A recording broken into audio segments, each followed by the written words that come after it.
धनुଯାत्रा महासमारोह उत्सापित।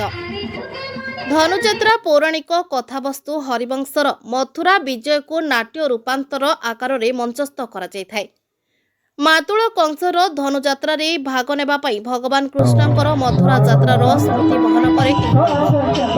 दीर्घ वर्षर यह यात्रा आम राज्यर बरगड़ सहर में अत्यंत चित्ताकर्षक भाव पालित हो आछि। वर्तमान किछि वर्ष हेब पश्चिम ओडिशार अन्यान्य स्थान मानकरे मध्य पालित हेबारे लागिलाणी।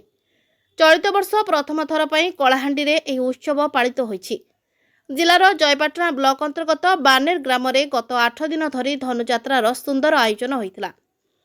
बानेर ग्राम सर्वदा बलिष्ठ नेतृत्व पई चिरपरिचित। आंतर्जातीय फुटबॉल कथा हेउ कि ड्रामा मंचस्थ कथा हेउ, एही ग्रामर आबाल वृद्ध बनिता जेकोसी कार्यक्रम रे निजको उत्सर्गीकृत कर दियंती।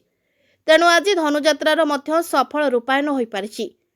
शेष रजनी रे मंच रे मुख्य अतिथि भावे समाजसेवी लक्ष्मीकांत माझी, मुख्य वक्ता तीर्थराज दलपति, सम्मानित अतिथि भावे समाजसेवी भुवनेश्वर पट्टनायक, जोगेन्द्र सेठी, वरिष्ठ सामाजिक जगमोहन पट्टनायक, समाजसेवी त्रिभुवन माझी, अशोक साहू, आदित्य पंडा प्रमुख मंचासीन होइतिले।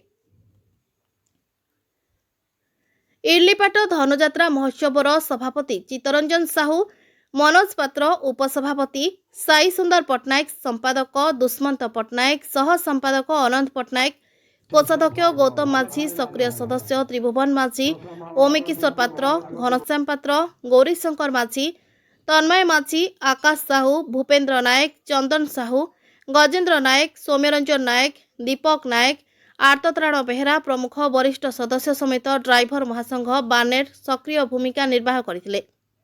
एही उत्सव रे कृष्ण भूमिका रे पृथ्वीराज पात्र, बलराम भूमिका रे सोहम सौरभ साहू, सुबल भूमिका रे अर्पित भरद्वाज, सुदामा भूमिका रे ओम प्रकाश नायक, राधा भूमिका रे साई सगुन पट्टनायक और गाँवर कुनी कुनी झियो माने गोपी भूमिका रे अभिनय करथिले। ब्यूरो रिपोर्ट, जनमत टीवी।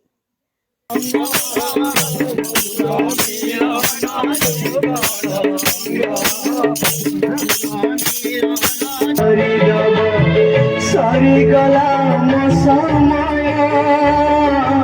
এখন কালারে কাহি গলা বন্ধু ওম নমঃ।